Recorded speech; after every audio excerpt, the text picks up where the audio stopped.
2815 시리즈는 좀비가 아닌 분노에 대한 영화입니다.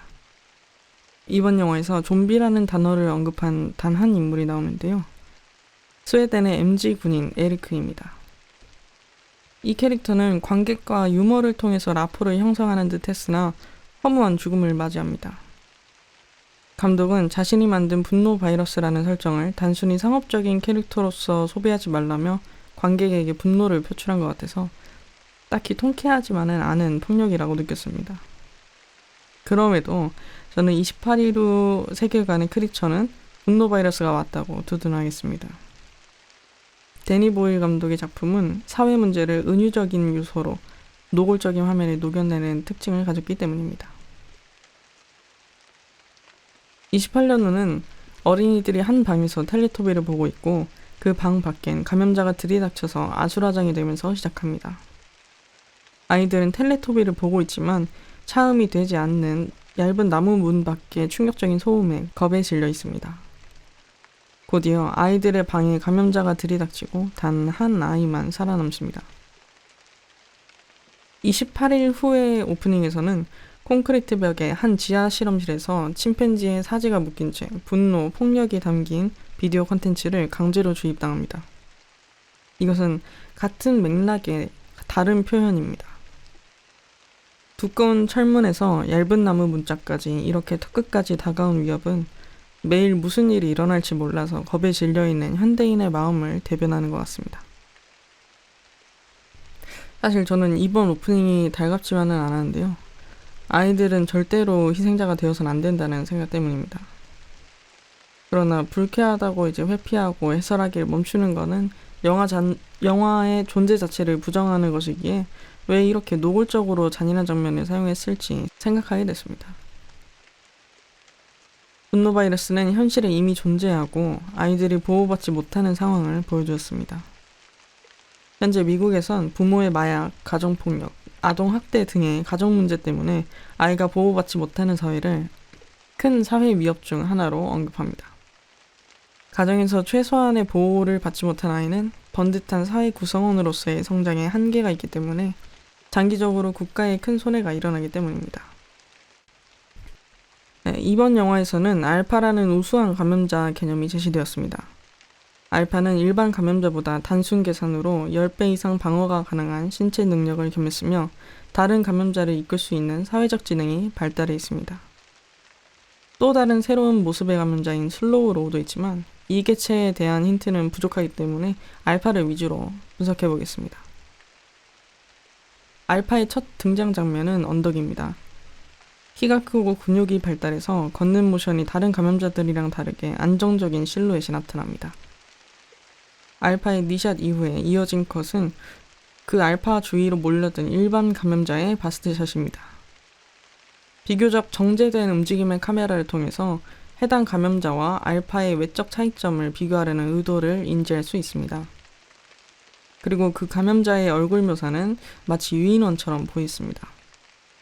이 장면을 통해서 호모사피엔스로의 유전적 가지치기를 시작한 지점을 표현했다고 알 수 있습니다. 네, 28위 시리즈에 새로운 종이 등장했습니다. 이 영화에서는 유전적 진화를 다양한 요소 그리고 인물을 통해서 드러냅니다. 먼저 돌연변이와 진화의 인과관계를 간단히 설명하겠습니다.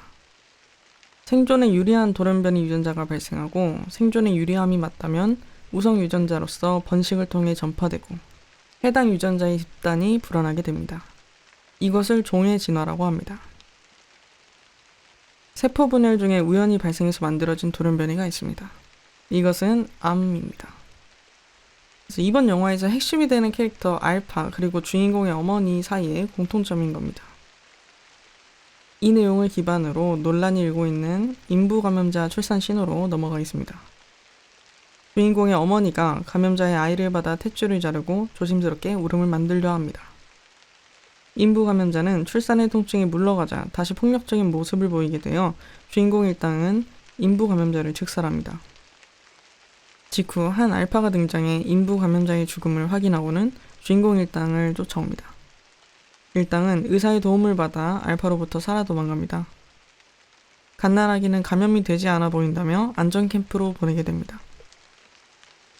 아기를 본 의사는 태반 덕분에 감염이 되지 않았을 것이라고 추측합니다. 여기서 태반을 기점으로 해서 생각의 소용돌이가 시작하게 됩니다. 먼저 첫 번째 어프로치입니다. 태반은 인부의 영양분, 호르몬 등을 저장합니다. 그리고 인간의 임신기간은 약 10달입니다. 아이는 알파의 자식처럼 보이고요. 그렇다면 인간과 알파의 번식을 통해서 낳은 아이일까요? 분노 바이러스는 체액을 통해 전파되기 때문에 섹스 중에 전파 가능성은 있습니다. 다만 현대 언어 구사 기능을 상실한 알파와 인간이 섹스를 했다고 믿을만 할까요? 그렇다면 인부 감염자 또한 진화된 감염자인 알파 아닐까요? 두 번째 어프로치입니다. 알파가 유전적 진화를 이룬 개체라 인정된다면 인부 감염자 또한 알파임이 설명됩니다. 인부 감염자는 본인이 산통에 고통스러울 때 인간이 내민 손의 비언어적 의미를 해석하고 도움을 기꺼이 받습니다. 이 모습을 통해 해당 감염자 또한 사회적 지능이 있음을 알 수 있습니다.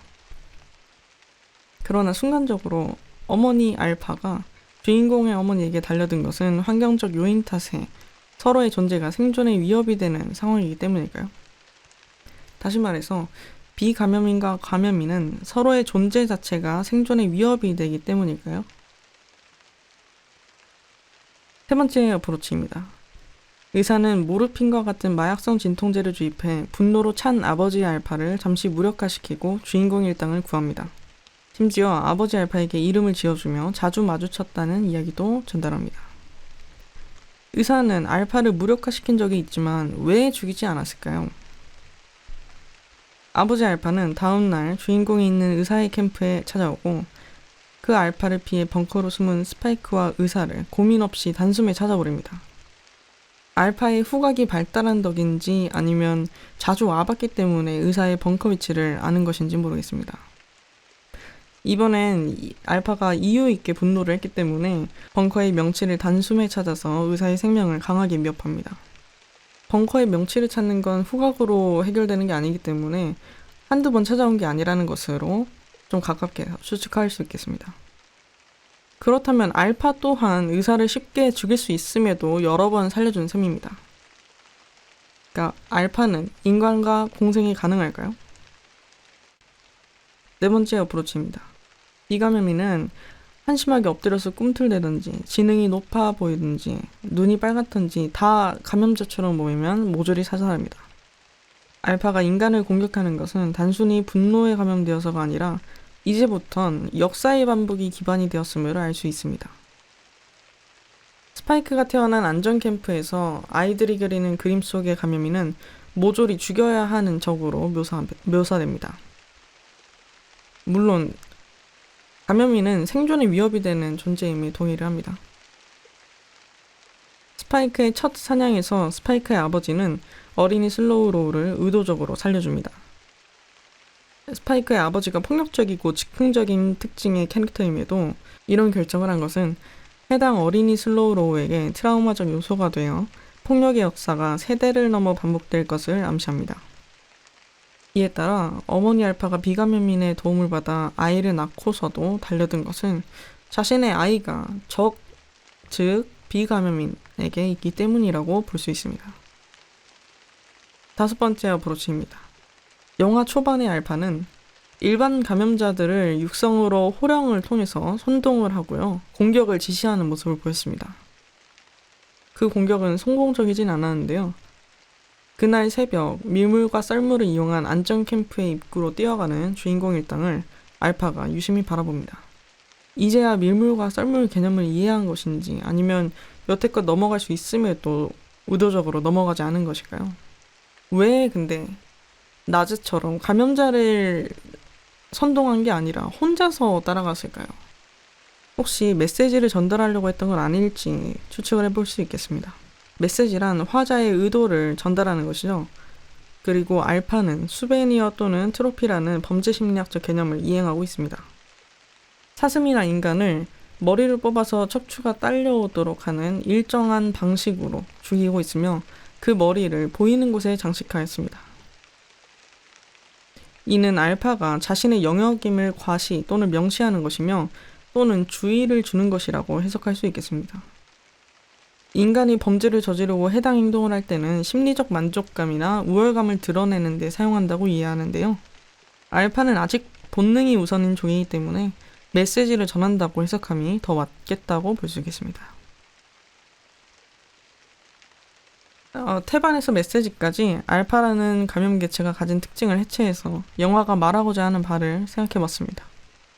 결론적으로는 알파는 감염자임에도 인간의 지능이 남아있는 돌연변이이거나 감염자 중 지능과 신체 능력이 뛰어난 우수한 유전자라고 볼 수 있겠습니다.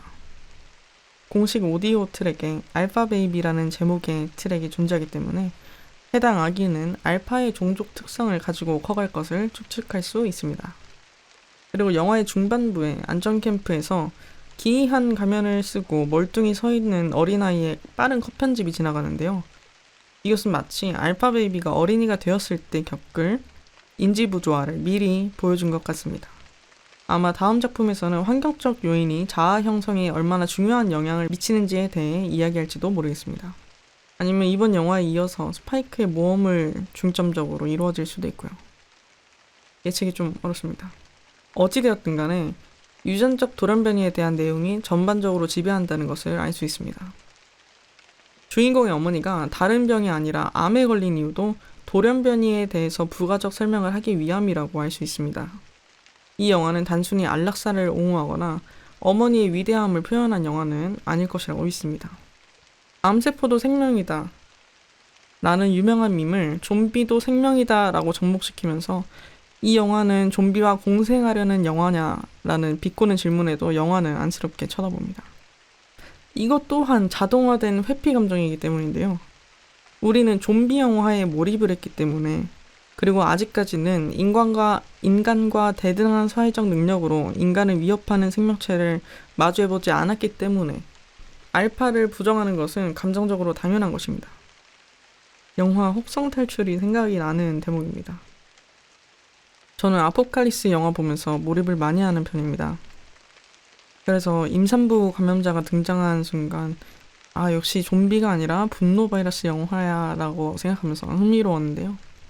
영화를 본 직후에는 마지막 엔딩승의 그 뽕스러운 이미지에 적잖이 당황했지만 결국엔 영화를 곱씹을수록 잘 만들었다는 점이 부각될 뿐입니다. 그리고 마지막 장면을 예측하건대 웃기려고 넣었을 거라고 생각을 하면 넘어갈 만합니다. 이게 처음엔 할리우드 뽕을 맞은 아저씨들의 감성이라고 생각을 했는데요. 그 감독의 본래 유머 코드를 생각해보면 납득할 만합니다. 마지막에 등장하는 레이브 문화의 영향을 받은 그룹은 텔레토비를 떠올리게 하는 원색의 복장을 통해서 화면적으로 수미상관을 이루고 감독만의 이 현대예술적인 웃음 코드를 만든 것입니다. 이건 어이없고 웃긴 감정이 드는 게 맞습니다. 그리고 짐이라는 캐릭터는 유년 시절부터 이미 영국에서 격리가 된 상태로 자란 것 같은데 그 형 누나들이 만들어 놓은 레이브 문화를 찾아낸 것도 되게 영국스러운 느낌이라서 재미있었습니다. 요즘은 IP 작품 아니면 성공하기 어렵잖아요. 그래서 하나의 시리즈 후속작 제작하기로 할 때 예산을 좀 더 늘려서 한 번에 2작품을 만들어 버립니다. 그래서 해당 시리즈에 큰 감흥이 없는 일반 관객한테는 김이 식어버리는 평을 받을 수밖에 없습니다. 오징어 게임 2가 그랬던 것처럼요. 근데 그렇다고 해서 또 클래식을 기대하고 간 코어 관객, 즉 28일 후를 재밌게 봤던 관객한테도 즐겁지만은 않은 작품이라고 평을 받고 있습니다.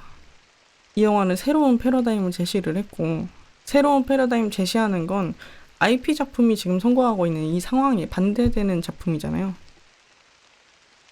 그래도 좀비 영화는 아니지만 좀비물의 새로운 패러다임을 제시했던 명성의 작품이기 때문에 이번에도 뭔가 새로운 것을 만들기 위해 몸부림친 거라고 고생했다고 말할 수 있겠습니다.